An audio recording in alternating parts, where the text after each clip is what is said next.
Hello, dear students.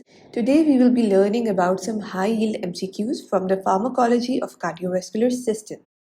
हमारा पहला MCQ है that a 60-year-old female patient presented to the ER in hypertensive crisis. Her attendant said that she has recently been to a quack who asked her to stop her routine antihypertensive and start some local herbal kahwa. Which amongst the following drug can cause this emergency upon abrupt sedation? And then we have 5 options: atenolol, clonidine, hydralazine, lisinopril, verapamil.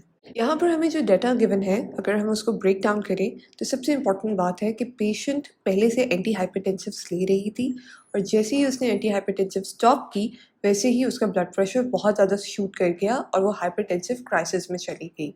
जो हमें 5 drugs given है उसके अंदर atenolol cardio selective beta blocker है, clonidine pre synaptically alpha 2 receptors को block करती है, hydralazine is a direct acting smooth muscle relaxant, lisinopril is an ACEI, verapamil is a calcium channel blocker. Clonidine is the only one which acts as a dam. Clonidine क्या करती है कि जब pre synaptically alpha 2 receptors को block करती है तो catecholamines के फ्लो को इन रिटर्न हिंडर कर रही होती है, यानी उसको स्टॉप कर रही होती है। मगर याद रखने वाली बात यह है कि कैटेकोलामीन्स बन तो रहे हैं, सिर्फ उनका फ्लो नहीं हो रहा, यानी कि एक डैम है जिसके अंदर कैटेकोलामीन्स जमा होते जा रहे हैं लेकिन उस डैम की दीवार की वजह से उनका फ्लो पॉसिबल नहीं है।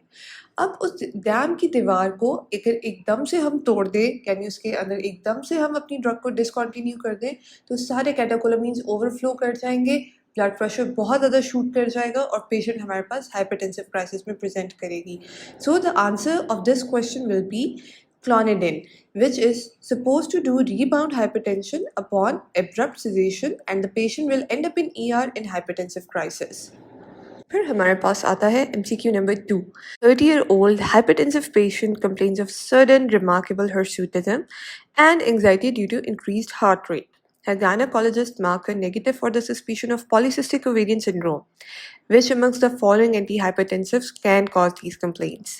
Atenolol, losartan, minoxidil, prazosin, and verapamil.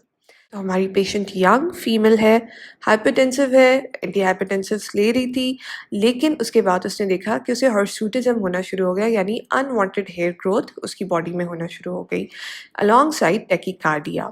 अच्छा, यहाँ पे ये याद रखने वाली बात है कि अगर एक फीमेल पेशेंट हर्सूटिज्म के साथ प्रेजेंट कर रही है तो हमारा पहला ध्यान पॉलीसिस्टिक ओवेरियन सिंड्रोम की तरफ जाता है because it is very prevalent.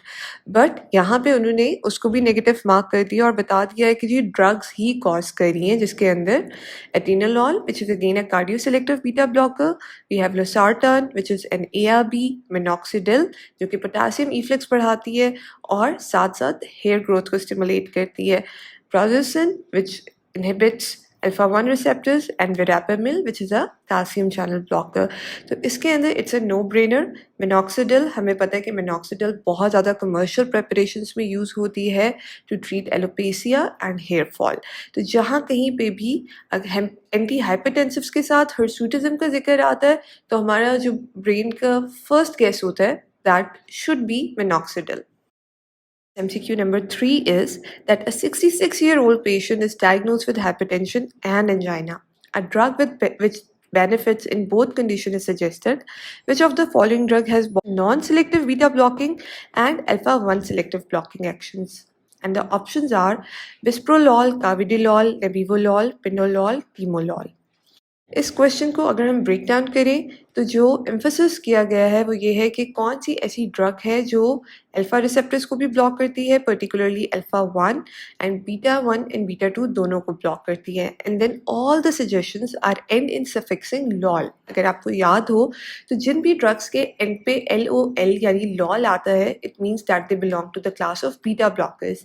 लेकिन एकदम से ब्रेन को हम कैसे क्लासिफिकेशन की तरफ लेके जाएं, उसके लिए एक आसान सा निमोनिक है which is manbeb. M for metoprolol, A for atenolol, N for nebivolol, B for bisoprolol, A for acebutolol, B for bitoxolol and E for esmolol। इसका मतलब कि जो भी ड्रग्स इस मैनबेब के दायरे से बाहर हैं वो सारी की सारी नॉन सेलेक्टिव हैं। जब हम अपनी ऑप्शंस को देखते हैं तो बिस्प्रोलॉल एंड नेबिवोलॉल तो मार्क हो गए that they are cardio selective. Then we have non selective agents जिसके अंदर कार्बिडोलॉल, पिनोलॉल और टीमोलॉल है। और कार्बिडोलॉल वो एक्सक्लूसिव ड्रग है, एक एक्सेप्शन है जो कि अल्फा 1, बीटा 2 सबको ब्लॉक करती है। ये एक यूनिक ड्रग है, इसलिए हमें इसकी यूनिकनेस की जो वजह है वो याद रखनी बहुत ज़रूरी है और एग्ज़ाम के अंदर इसको किसी न किसी तरीके से ज़रूर पूछा जाता है। So, the correct answer for this MCQ is carvedilol. So, MCQ number 4. A 28-year-old woman is receiving drug therapy for essential hypertension. She subsequently becomes pregnant. We realize that the drug she has been taking is in pregnancy category X. Which of the following drugs was she most likely taking before she became pregnant? A. Alpha-methyl-dopa, B. Captopril, C. Furosemide, D. Labetalol and E. Verapamil. Statement को गौर से देखें तो हमारे पास एक young woman है जिसको पहले से हाइपरटेंशन थी, लेकिन वो जो भी हाइपरटेंसिव एजेंट ले रही थी अब नहीं ले सकती क्योंकि वो प्रेगनेंसी कैटेगरी एक्स है। यहाँ पे let's give a quick recall to FDA pregnancy risk categories. 5 categories हैं। कैटेगरी ए का मतलब है कि कोई रिस्क नहीं है, कैटेगरी बी का मतलब है कि ह्यूमन में स्टडी नहीं की गई, लेकिन चूंकि हमें एनिमल में रिस्क नहीं मिला इसलिए हम इसको सेफ कंसिडर करते हैं। कैटेगरी सी का मतलब ये है कि इस पर भी ज़्यादा स्टडीज़ नहीं हुई हुई, लेकिन इसका फ़ायदा इतना ज़्यादा है कि अगर कोई रिस्क है भी तो उसको वो आउटवे कर देगी। Then we have category D जहाँ पे हमें थोड़ा बहुत एविडेंस ऑफ रिस्क है बट स्टिल इतना डिफाइंड नहीं है। लेकिन जब कैटेगरी एक्स की बात आती है इसका मतलब drug is absolutely contraindicated in pregnancy. तो अगर हम अपनी ऑप्शंस पे नज़र दौड़ाएं तो we have alpha methyl dopa. Alpha methyl dopa is the first line anti hypertensives और ये तो प्रेगनेंसी में दी जाती है। फिर है captopril which is N angiotensin converting enzyme inhibitor और इसके साथ फीटल और न्यूनेटल इंजरीज बहुत ज़्यादा एसोसिएटेड होती हैं। Then we have frusemide. Frusemide को एज एन एंटी हाइपरटेंसिव के तौर पे नहीं दिया जाता, लेकिन अगर पल्मोनरी एडीमा वगैरह हो जाए तो इसका कोई नुकसान भी नहीं है। Then we have labetalol which again is the first line anti hypertensive. ये तो बल्कि उल्टा देते हैं और हमसे पूछा गया है कि कौन सी ऐसी ड्रग है जो कि कैटेगरी एक्स है। And then there is verapamil. Verapamil भी सेफ है, लेकिन अगर आपने अपने पेशेंट को कैल्शियम चैनल ब्लॉकर ही देनी है प्रेगनेंसी में then we will go for nifedipine. So it's very easy. जब हमने सारी ऑप्शंस को स्क्रूटनाइज किया तो कैप्टोप्रिल जो है वो यहाँ पे वो ड्रग है जो कि फीटस को हार्म करेगी। फीटस के अंदर बहुत ज़्यादा किडनी प्रॉब्लम्स हो सकती हैं, यूरिया हो सकता है, रीनल फेलियर हो सकता है which may lead to death. So we will not give any ACEI to a pregnant patient and then we'll move on to other drugs which are labelled as first line drugs here. MCQ number 5.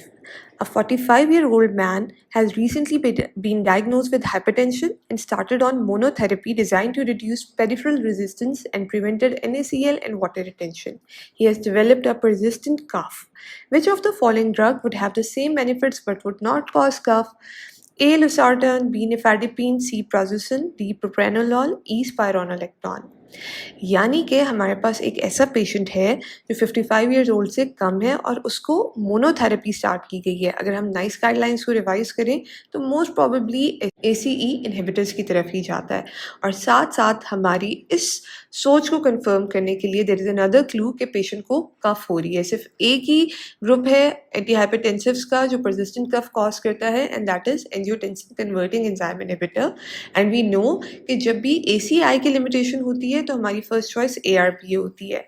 अगर हम अपनी options के अंदर देखें तो losartan is an ARB, nifedipine is a calcium channel blocker, prazosin is an alpha blocker, propranolol is a non-selective beta blocker, and spironolactone is a potassium sparing diuretic.